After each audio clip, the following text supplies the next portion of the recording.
Hello po mga Kalingap. Magandang araw po sa ating lahat at welcome back po sa ating YouTube channel, Kalingap Derek. So, sa mga hindi pa po nakaka-subscribe, subscribe na po kayo. And sa mga hindi pa po naka-follow, follow na po kayo kay Kalingap Derek. Ayan.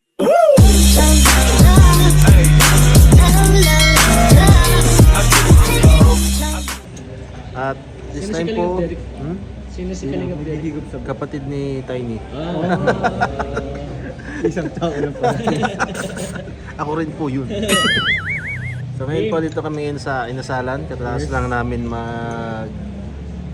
sa matulog dahil sobrang lamig po ngayon dito. Kami gusto walang Ano po ang ulan? Grabe ang ulan, sobrang lamig kaya sarap pong matulog. Pero nag-mission pa rin po kami. Ayan. At diba, katanungan lang natin ano ba yung ano? Anong masasabi ninyo sa lola ni Casey? Casey. Ano muna? Yeah bro, anong masasabi mo sa lola ni Casey? Wow. Yung lula pala ni Casey, babae. Lula. Oh. Yung sasabi ko lang sa lula ni Casey, napakabait niya. Napaka-discard nilang mag-asawa. Ang grabe yung skill nilang dalawa. Kasi kahit matanda na nakakagawa pa sila ng madaming anong tawag doon? Mga chips, di ba? Sarap pati ng mga chips nila, banana chips. Kasi ang galing, di ba? Oh, Yung una, isa lang yung kasaba chips. isang klaseng banana chips lang yung Isang tinitinda nila yung ginagawa. Pero ngayon, more may chips na. iba-iba na.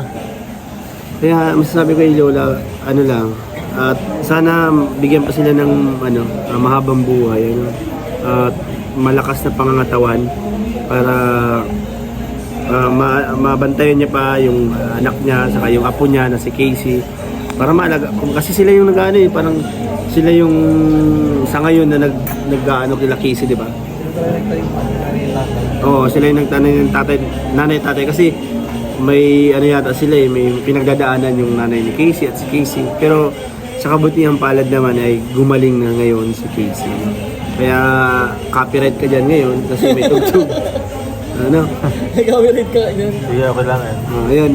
Ayun, masasabi ko yun, kay Lolo naman, kahit singkit na siya, magaling. Singkit ba kasi Lolo? Singkit. Ganun. Malabo lang ito. Malabo ang mata niya. Ganun talaga yun. Chinese. Pakatatag si Lolo para palakas ng katawan pa din. Bakit ba ito? Pakatatag, siyempre, palakas kasi matanda na sila. Mas Nagbibilin malakas, nagbibilin na ba sila? Nagbibilin na, parang nagbibilin sila. Sana wag silang panghinaan ng loob, At pag may pagkakataon na magpahinga sila.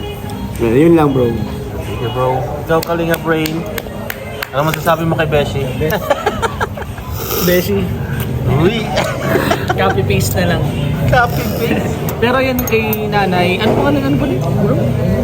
Para kay nanay yung lola ni Casey, yung masasabi ko lang dyan is Sinayawan. Kaya tayo lola. sabi ko kay lola ni Casey, sobrang bait, grabe. Welcome tayo dun sa tindahan nila.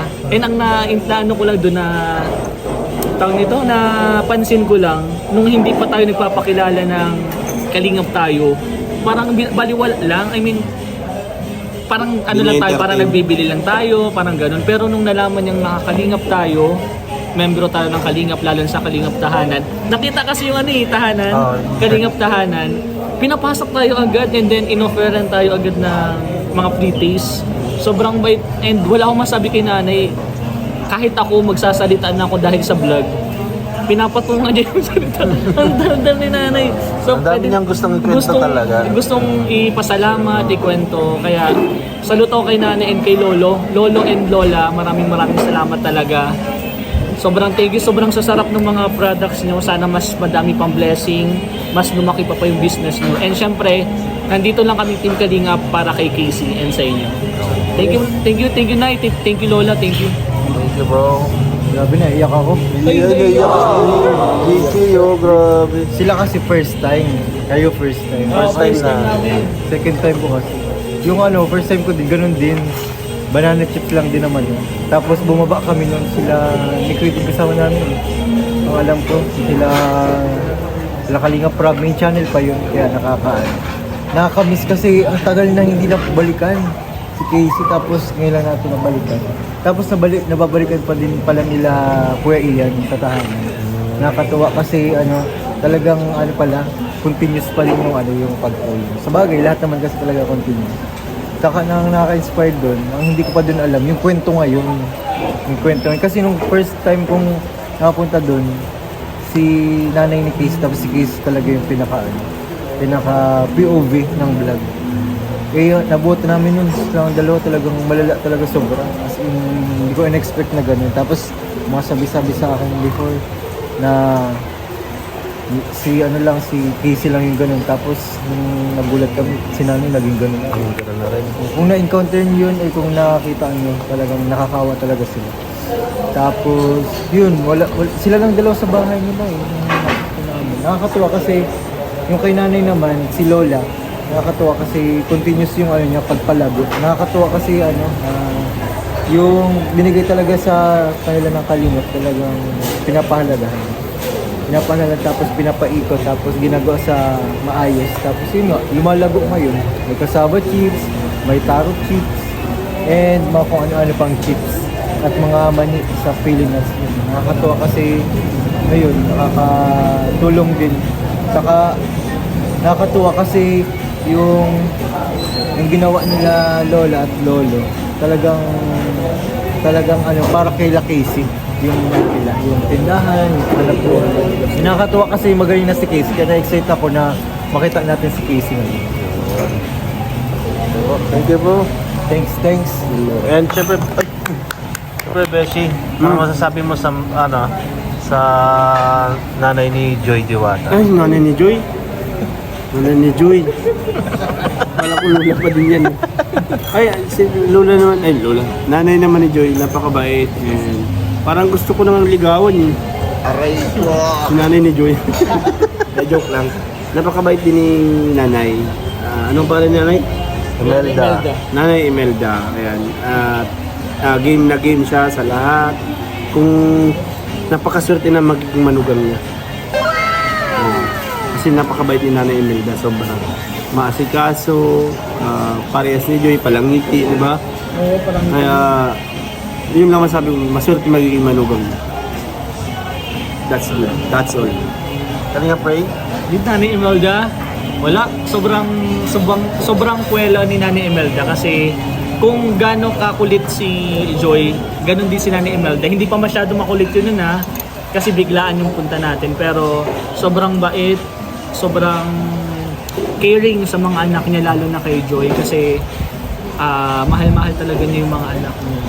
And kay Nanay Imelda, laging pagpunta namin doon, laging may hinahain.